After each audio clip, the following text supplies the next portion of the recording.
მე გახლავართ დარეჯან ბერძენიშვილი, დაკა ბერძენიშვილი. ეს არის ჩოხატაურის მუნიციპალიტეტის სოფელი ხიდისთავი. ვარ ჩემი მეუღლის ოჯახში, მამა-პაპისეულ ოჯახში, სადაც მუდმივ საცხოვრებლად გადმოვედით 2015 წელს. როცა მოვიგე აწარმოე საქართველოს მიკროგრანტების პროგრამა. 5000 ლარი და დავიწყე ჩირის წარმოება. სწავლა როგორ უნდა დამეჩირებინა ადგილობრივი ხილი, რომელიც ამ სოფელში მოდის და არ გამოიყენებოდა ფაქტიურად არაფერში და როგორ მეკცია ძვირად ღირებულ პროდუქტად. პლუს ამას დამიმტკიცებინა ჩემი თავისთვის, მეზობლებისთვის, ხელისუფლებისთვის, ყველასთვის, რომ აქაც შეიძლება რაღაცის გაკეთება, რომ ჩვენ სოფელში ესე 5000 მეტრო მიწა და 200 კვადრატის სახლი არ არის ტვირთი, არამედ არის აქტივი და ქონება. ყველა ჩემი ნაბიჯი მიმართული იყო ამისკენ, რომ გაძლიერდეს სოფელი და რეგიონი. როცა დავიწყე, ისე გამოვიდა, რომ მე ვიყავი პირველ ნაკადში, ვინც ესე რეგიონში წავიდა და დაიწყო ნაბიჯების, მეწარმეობის სწავლა, მცირე ბიზნესის სწავლა. რა თქმა უნდა, ყველაფერი დაიწყო სახელმწიფო პროგრამებით და დონორების საშუალებით, რომლებიც ერთად მუშაობდნენ ესე მეწარმეების განვითარებისთვის. რადგანაც პირველ ნაკადში ვიყავი, ჩემს მოდი ასე ვიტყვი, ზურგზე გადაიარა იმ პირველმა შეცდომებმა, რასაც უშვებდა პროგრამაც თვითონ და დონორიც, როცა მუშაობდა დამწყებ ესე მოხალისე მეწარმეებთან. ბევრი რამ ერთად გავაკეთეთ, ბევრი რამ გავასწორეთ ამ კარგ პროგრამაში, რაც რეგიონის განვითარებაზე მუშაობდა და ბევრი საერთო საქმე გაკეთდა ამ ხნის განმავლობაში. მნიშვნელოვანი იყო ჩვენთვის ის, რომ ჩვენზე მუშაობდა როგორც დონორი, ასევე სახელმწიფო. მაგალითად, ამ პროექტის შემდეგ, როცა მე მივხვდი, რომ ჩირის წარმოებით ვერაფერს ვერ ვისამდი მთელი წლის განმავლობაში და დატოვებული მქონდა სამსახური და თბილისი და აქ ვიყავი გადმოსული უკვე. იდეა მომივიდა, რომ რადგანაც ბახმაროს გზაზე ვართ და მაშინ ბახმარო ზამთრის კურორტად ჩამოყალიბების იდეა გაჩნდა, მოდი მეც ტურიზმს დავიწყებ მუშაობას მეთქი. ამ სახში ხდება ეს ყველაფერი, მეტი აქ არაფერი არ არის, მოულელი გარემოა. და ნელ-ნელა ჩემში თვითონ ჩამოყალიბდა, რომ აი ჩირის წარმოების გარშემო განვითარდა ტურისტული ინფრასტრუქტურა. სხვათაშორის პირველი სტუმარი გერმანელი იყო და უმეტესად უცხოელების მოსაწონი ლოკაცია იყო, იმიტომ რომ ჩვენ აქ ცხოვრობდით და გურულ ოჯახში მოდიოდა სტუმარი. თუმცა იქაც დამჭირდა აწარმოების ჩარევა, რა თქმა უნდა, იმიტომ რომ სახლი არ იყო მოწესრიგებული და ზამთრის პირობები არ იყო აქ, ის კი არა ზაფხულის პირობებიც არ იყო სრულყოფილად. და ყველაფერს უნდოდა ხელი. ამიტომ ვერ ჩერდება რეგიონის მოსახლეობა რეგიონში, იმიტომ რომ აი ამ ხელა განამიწა არ აქვს და განასაკუთრება არ აქვს. გასაკვირი რაოდენობის მიწა და საკუთრება აქვს. მოვლა უნდა, იმის მოვლის საშუალება ვერ ერევა რომ მოუვალოს და ვერაფერს ვერ იღებს ამ მიწიდან, ვერანაირ შემოსავალს, რომ ამ მიწამ თავი შეინახოს. აი ეს პრობლემების დაყენება და გათავისებაა ძალიან მნიშვნელოვანი და სულ მაგას ვფიქრობდი, რომ მე თუ ამას მოვერევი, ესე იგი, ჩემი მეზობლებიც მიხვდებიან, რომელიც აქ მუდმივად ცხოვრობენ და უფრო სოფლის მეურნეობის საქმეს უფრო მეც აკეთებენ, ძროხას წველიან, ყველი ამოყავთ, ბოსტანს უვლიან, სიმინდს თესავენ, პროდუქტებს ქმნიან, რომელიც არაფერი აქტივი არ არის მათთვის, ტვირთია ესეც. აი, ძალაუგემურად თავის გასატანი პროდუქტებია ეს მათთვის და მიშვილებს არ უნდათ ამის კეთება. რო უყურებს დედას და მამას რა შრომის ფასად უჯდებათ წლის სარჩოს შექმნა, არ უნდა გაჩერება. ერთი სული აქვს, როდის დაამთავრებს სკოლას და როდის გაიქცევა. და მე თუ ამას შევქმნიდი და ამ ჩემ აქტივს, მართლა აქტივად ვაქცევდი, მაშინ იმას ხომ მეტი შეუძლია, იმიტომ რომ ის ქმნის დოვლათს. დოვლათის შემქმნელია. მე არ მაქვს მაგის უნარი. ამიტომ მე ისი უნარებიც მაქვს, იმ უნარების დახმარებით მე დავანახებდი ვთქვათ იგივე პროგრამებს, რომ აგერ ველზე რომ მუშაობს, მე რომ მუშაობ, ამას შედეგი აქვს.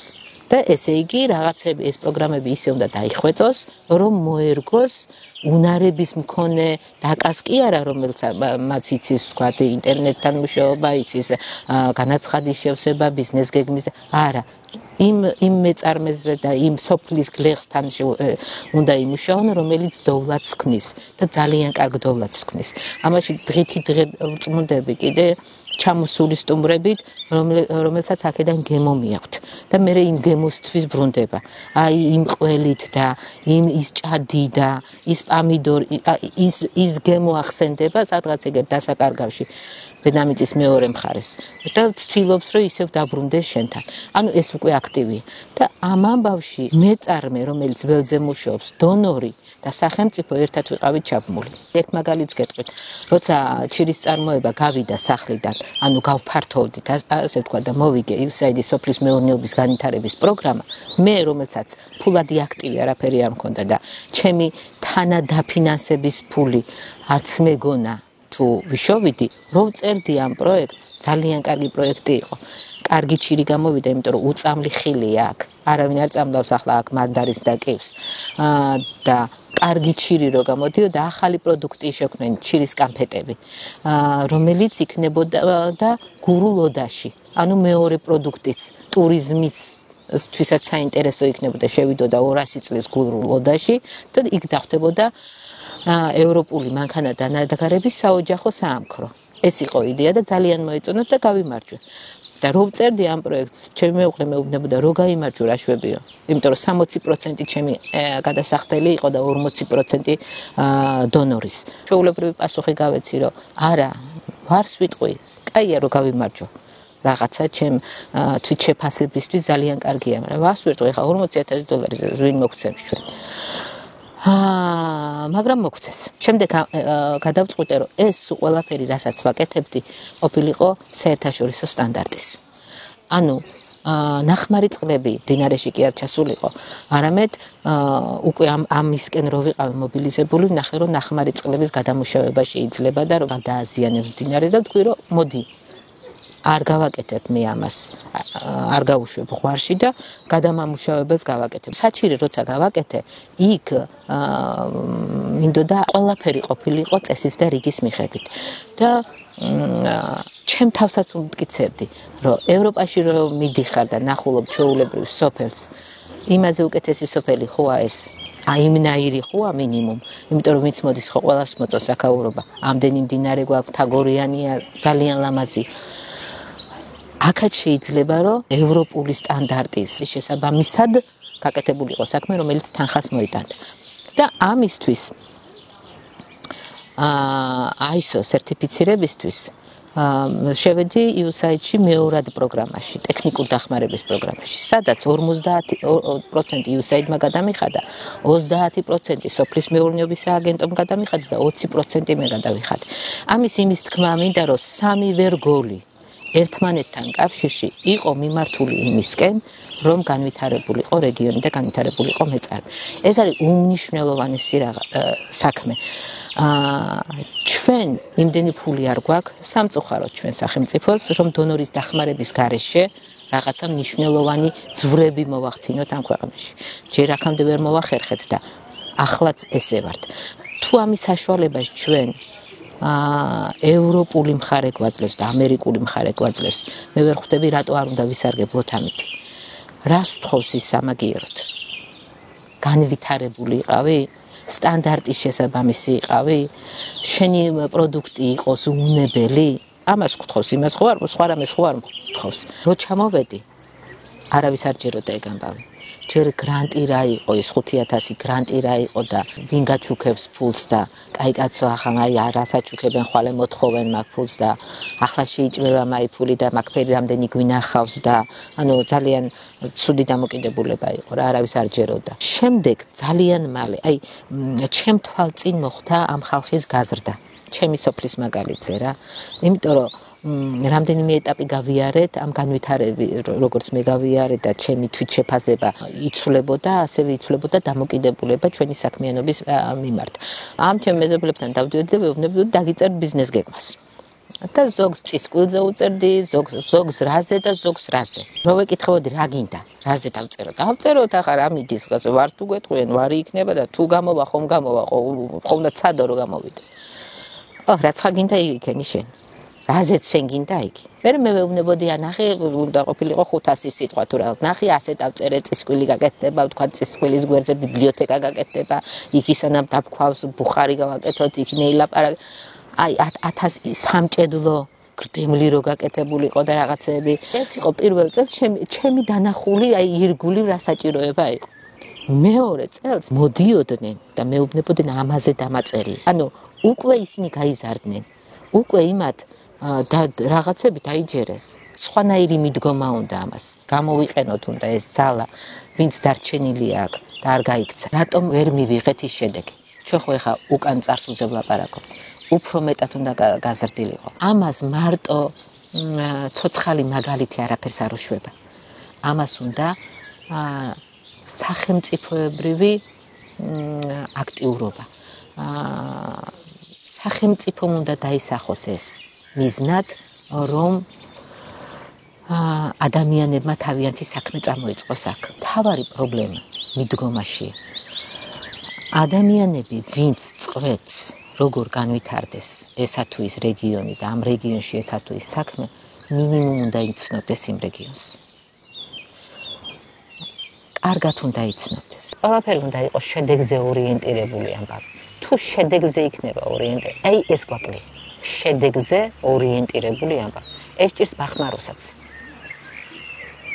ბახმაროს განვითარება დაიწყეს იმიტომ, რომ აპრილის თვეში მაშინდელი პრემიერ-მინისტრი მოახერხეს ადგილობრივმა ბიჭებმა, ვინც მუშაობდნენ კურორტში მაშინ და კვირიკაშვილი იყო პრემიერ-მინისტრი და ჩამოაფრინეს აპრილში. 4 მეტრო თოვლი გაჭრეს და მედიატური გააკეთეს. კაცი რო გადმოვიდა ვერკვა, რომ ეს ზამთრის კურორტი უნდა იყოს. უნდა იყოს. აქ ამას ამისი მონაცემები, იმიტომ რომ აპრილში მინიმუმ 4 მეტრო თოვლი არის. ეს იყო 2016 წელი. არაფერი არ გაკეთებულა. შეიძლება ითქვას არაფერი არ გაკეთებულა. სახელმწიფოებრივი განვითარების გეგმა ბახმაროსთვის არ დაიდო. რატო არ დაიდო? შუქი გაკეთდა. ეგეც ბახვიხესმა გააკეთა. რო აქ ვალდებულება რომ რაღაცა გააკეთოს, 50 მილიონის შესაბამისი გააკეთა და გააკეთა ესა მიწაში ჩადო კაბელი, თორე ისეთი განათება იყო რა. კარალიოკის განათება არის ესე ვიცინოდით ბახმაროში. დაბალი შუქი იყო. ეს გააკეთდა მარტო. ნაგავი კანალიზაცია, წყალი, ბახმაროს არ აქვს. ზაფხულში არ აქვს, ზამთარში 9 მეტრო თოვლში კი არა. ანუ 10 წლის თავზე ეს პოტენციალი ნულია გამოყენება.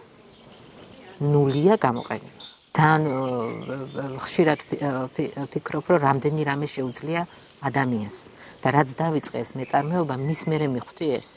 იმიტომ რომ რაღაცა რო ვთქვი და ჩემი საქმე უკან რომ მედგა, გაკეთებული საქმე უკან რომ მედგა, ვიღაცებმა მომისმინეს და გაითვალისწინეს და მე მივხვდი, რომ ამას სიტყვას აქვს თურმე აზრი. აქტიურ ადამიანს აქვს აზრი და მნიშვნელობა. და სულ ვეუბნები, რომ მოდი რაღაცები დავიწყოთ, რაღაცები ვქნათ და სულ მქონდა, აი სანამ ეს ამბები დაიწყებოდა ჩვენ ქვეყანაში, ევროინტეგრაციის შეჩერებასთან დაიწყებოდა, სულ მქონდა იმის იმედი, რომ ერთი ხელისუფლება 99 წელს დაამთავრა ინსტიტუტი და მის მერე ერთი ხელისუფლება მოვიდა, წავიდა მეორე, მესამე, მეოთხე. მოდიან ძალიან კაი იდეებით, ხმას ვაძლევთ, არის ერთი ამბავი და მე რა. შედეგი ყველასთან ფაქტიურად რაღაცა მილიმეტრებით ხდება თუ გავზომავთ ქვეყნის განვითარება, ხო? და რადგანაც ხელისუფალი ვერ მოვიყვანე ჩემს სიცოცხლეში, ჩემ აქტიურ პერიოდში, ჩემ ცხოვრების წარმატებული, მოდი ქვევიდან ხო არ ვცადოთ. მოდი მე ბევრი რო ვიქნებით ამნაირი და ბევრს რო დაჭირდება, ვთქვათ, კარგად სწორად შეწამლული ხილი, ეგება კაი წამალი შემევიდეს ქვეყანაში. ანუ ქვევიდან მოთხოვნით წამოვიდეს ეს ამბავი. აქამდე მქონდა ამის იმედი, რომ ესე გამოვა. სწორად გაკეთებული საქმეები უნდა იყოს აღიარებული და სამაგალითო და მისაბაძი და სათქმელი უნდა იყოს. ამით უნდა იწყებდეს. ხედავ, თვითონაც ამით უნდა იწყებდეს საქმეს. რადგანაც ეს გამოვიდა, მოდი ტურიზმზე. მივაბათ ტურიზმი ყველაფერს. მოდი გამოცდილება რა აქვს სხვა ქვეყნებს. პამიდორი მოყავს, თან გაყიდოს, თან სტუმარი მიიღოს, თან პამიდორი მეიყვანოს. ყველია მოყავს, თან გაყიდოს, თან ყველია მეიყვანოს, თან სტუმარი მეიყვანოს. უფრო მეტი შემოსავალი ხო მოვა. და ამ სტუმარი რომ მოვა ყველიზა, ჭადიზა, მწვანილიზა, ჩირიზა, მოდი ამას დასაჯდომს გავუკეთებ, აგერ მდინარე ჩამოდის ამხელა.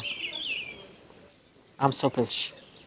ან თა რაღაცა ფრინველების გადაფრენა ხდება, გზა, ტრასა ფრინველებისთვის, მონადირე თუ მიდის იქ ხაჟოს დასაჭერად, ისიც მოვა ვიღაცა და ჩაიხედავს და დააკვირდება იმას, ხო? ჩემ სახლის ბოლოში გადის პატარა შენიერთი, სანამ მოხვალ პატარა ხიდზე რო გადიხარ. ლუგუბა ქვია, 5 კილომეტრიანი მდინარია. და ესეთ ხელი. სადაც უერთდება აგერ ეკლესიას ან პარკში, აპრილის თვეში შემოდის ზღვიდან ტობი. აი ზუსტად მაგ ხიდის ქვეშ, შუა გულსოფელში. წარმოიდგინე შავი ზღვაიდან მოყობა სუფსა, სუფსიდან გუბაზეულ და გუბაზეულიდან გადმოდის ლუგუბაში. და ქვირი წყრის აქ არის და სანახაობა იცი რა. აი წარმოუდგენელი ზღაპარი გონია ისეთი სანახაობა და აგერ ხდება. ცოტას რო გაივლი, ჭურის წყალას უძახით საბანაო. ეს ჭურის წყალა, ესე იგი ქვაბული, სადაც ჩანჩქერით ჩადის წყალი და გადადის, არის 3. და დასამტკიცებელია, მაგრამ არსებობს აზრი, რომ ეს იყო რაღაცას გადასარეცხი, ანუ ბუნებრივი არ არის ეს. მადნის გადასარეცხი იყო. ერთი რო იყო სიტყვი ბუნებრივია, მაგრამ 3-ია. ცოტა ზევით აყვები, ტალახია, სადაც ახსოვს ამ სოფლის შვილებს, რომ ბავშვები მიყავდნენ და ამ ტალახში სვriდნენ და მოხუცები ისოვდნენ ამ ტალახზე. ცოტა ზევით აყვები, წისკვილი იყო და წყარო. ცოტა ზევით აყვები, ჩანჩქერია, ცოტა ზევით აყვები, საირაო გორა, ანუ ფრინველების გადა. ანუ მთელი 5 კილომეტრის განმავლობაში გარშემო მოსახლეობა, დაკეტილი დანგრეული სახლები. და სულ ამბობ, რომ გავაკეთოთ აქ პარკი, ლუგუბას პარკი და ამაზე ვიმუშაოთ. ხო გაივსება ეს მოსახლეობა. და მარტო მე ხوار მომიწევს თავის მოკლა, რომ ჩემთან სტუმარი მოვიდეს, იმიტომ რომ ქვეყანას ეცოდინება უკვე რომ ეს ლუგუბას პარკი და იქ დაკასანად შეიძლება ჩირის ჭამა, ან გელასან შეიძლება პამიდორის ჭამა, ან და ასე შემდეგ. ესაა სოფლის განვითარება. მე ჩამოვედი მუშაობდა ევროკავშირის 3-წლიანი პროგრამა ტურიზმის განვითარებისთვის, გურიის ტურიზმის განვითარებისთვის. ერთ-ერთი პერიოდში ამ დიდ პროგრამაში, 3-წლიან პროგრამაში იყო მიკროგრანტები, მაგრამ ეს მიკროგრანტები მეწარმეებს არ ეძლეოდა, რომელიც ტურიზმზე მუშაობდა. სოფელში უნდა შექმნილიყო რაღაცა ლოკაცია, ტურისტული ლოკაცია. მე ეგეთი იდეა გამიჩნდა. ხიდის თავის 4 შაბათის ბაზრობა იყო ოდითგან ცნობილი და წყაროებშიც იყო ეს ამბავი რა. და რადგანაც მე ტურისტს მოკვიდე ხელი და ეს ამის საშუალებას იძლეოდა, თან გაგებული მქონდა, ეხლა მე ნანახი არა ვარ საზღვარგარეთ ეგეთ ბაზრობებზე, სოფლის ბაზრობებზე. რატომაც არა. თან ისტორია გაქვს, რომ აგადიოდა აბრეშუმის გზის ქარავანი. ამას ფუთავ ხო ამბავს ყვები, ამბავი უნდა მოყვე, ამბისთვის მოდის ადამიანები და ამბავს უზიარებთ ჩვენ ერთმანეთს, ხო? ადამიანი არის ამბავი. ამიტომ ვიფიქრე, რომ მოდი, ამ $2,000 იყო ბიუჯეტი, გავწმინდოთ აკაურობა და რაღაცა მოვაწყოთ სანაპირო. სადაც შეიძლება ასეთი ნაბიჯი იყოს ამ იდეისკენ და ეს იდეა რა იყო? თელმა შავი ზღვის პირეთმა რომ იცოდეს, რომ 4 შაბათს ხიდის თავში არის ბაზრობა, სოფლის ბაზრობა. იქ არის ფოლკლორი, მუსიკა, ადგილობრივი ნაწარმი, ადგილობრივი პროდუქტი, იბანავებ, ითამაშებ, შეჭამ. ამბავია რა. ხო დაიძურება მთელი სასტუმროები, რაც შავი ზღვაზეა, ვინდან შეკვეთილიდან დაწყებული, ბათუმით დამთავრებული, რომ აქ მოხვდნენ. ამას რაც უფრო კარგად გააკეთებ, მით უფრო კარგად გაყიდი, ხო? ანუ შემოსავალი. და მოდი ეს იყოს ერთი ნაბიჯი. ამით დავიწყოთ. აბა $2,000 ახლა რის საშუალებას მოგცემდა. მთელი სოფელი გვერდზე დამიდგა. მინდოდა ჭიკოია სანსეტი, მაგრამ ამეტანი გურული იყო და ჩვენ უფრო დიდი გათვლები გქონდა და ამიტომ გუბაზეული სანსეტი დავარქვით. პადონებით გავაკეთეთ მაგიდები, პატარა ბაზარჩიკი, ფრენბურთის მოედანი, ანკესები ვიყიდეთ, ქოლგები, შეზლონგები, ну, შევღებეთ ეს ყველაფერი, ზონებად დავყავით, სადღაც ცეცხლის დასანთების ზონა იყოს, სადღაც დასაჯდომის ზონა იყოს, სადღაც ნამზეურის მისაღების ზონა იყოს, მანქანის გასწრება. ანუ რაღაცა ამბავი ვქენით, რომელმაც დაახლოებით 2 წელი იმუშავა. მესამე წელს ადიდ დამდინარე და მოკლედ წახვედა ეს ჩემი პადონები. თუმცა შედეგი ის გამოიღო, რომ მუნიციპალიტეტი ეხლა იქ აკეთებს სანაპიროს. თუ გაკეთდება ძალიან კარგია. იმიტომ რომ ხიდისთავში ამბავი იქნება და ჩემთვის ეს ამიშა შენ რა ხეირი აბა. ის ხეირი რომ ჩემი ჩირიც გაიყიდება მაგ და ჩემთან მოსული სტუმარი ჩავა და ფეხს არ მოიტეხავს. ეს არის ჩემი ხეირი. თუ ევროინტეგრაცია ჩემი ქვეყნის პრიორიტეტი არ იქნება, ჩემ კი ჩამოდის ახლა თბილისელებიც ჩამოდიან და ქართველებიც კი ჩამოდის კაცო და ისვენებენ ჩემთან, მაგრამ მე ვთვლი რომ ჩემი ნიშა არის ევროპული დამსვენებელი. ეგ არის ჩემი ნიშა. ეგ არის ჩემი სტუმარი. როგორც კი ვერ უზრუნველყოფს ამ ქვეყნის ხელისუფლება, რომ არ იყოს არეულობა ჩემ ქვეყანაში, აგერ ამ დღეში ამ ხიდისთავში სტუმარი აღარ მოდის. ჩემი ბიზნესი პირდაპირ განიცდის ამას. არაფერი მოთხოვნა არ მაქვს მე. მაგ მოთხოვნა რომ ქვეყანაში იყოს სწორი განვითარება. მეტი არაფერი. იმიტომ რომ ხელისუფლებები იცვლებიან და მე აქ უნდა ვიყო. თუ არა და ვინც გააგრძელებს ამ საქმეს, ის უნდა იყოს აქ. ასე აშენდება ქვეყანა და ასე აშენდება ეს სოფელი. აბა ყველა ხელისუფლების შეცვლაზე ბიზნესებიც რო იცვლებოდეს და ახალ-ახალი იწყებოდეს, ესე ხო არაფერი არ გამოვა. ამაში ხო ლოგიკა არ არის. ამიტომ აუცილებელი არის რომ სახელმწიფო ჩამოყალიბდეს და გაითავისონ რომ თავიანთი საქმე აკეთოს სწორად. ჩემ ქვეყანას რაც ერგება ის საქმე გააკეთოს სწორად. რაც ევროპულ სტანდარტს, რაც სამყაროში ორი მხარია, კეთილი და ბოროტი. ჩვენ უნდა დავდგეთ კეთილ მხარეს. ეს ხო აქსიომა. ფასი აქვს სწორ მხარეს დგომას. შენი ქვეყნის სწორ განვითარებას. ჩემთვის პრიორიტეტული მივხვდი ამ 10 წელიწადში. ფულის კეთება არ არის. საქმის კეთება და სიამოვნების მიღება ამ საქმის კეთებიდან. ლაღად რო ვიყო აქ და სიამოვნებდეს. და ჩემს ირგვლივ ვინც მოდის, ყველას რო სიამოვნებდეს და აი ამ სილაღეს რო ხედავდეს, ეს არის ჩემი ქვეყნის სითბო, ჩემი ქვეყნის ამბავი რომ მიქონდეს. თუ გინდ თბილისში და თუ გინდ ბერლინში, თუ გინდ ამერიკაში. მოქმედებს, ყველაფერი მოქმედებს. პირდაპირ ურტყამს. პირველად გამიჩნდა სურვილი 60 წლის ასაკში, 60 წლის ხვდები წელს, რომ წასულიყავი ქვეყნიდან.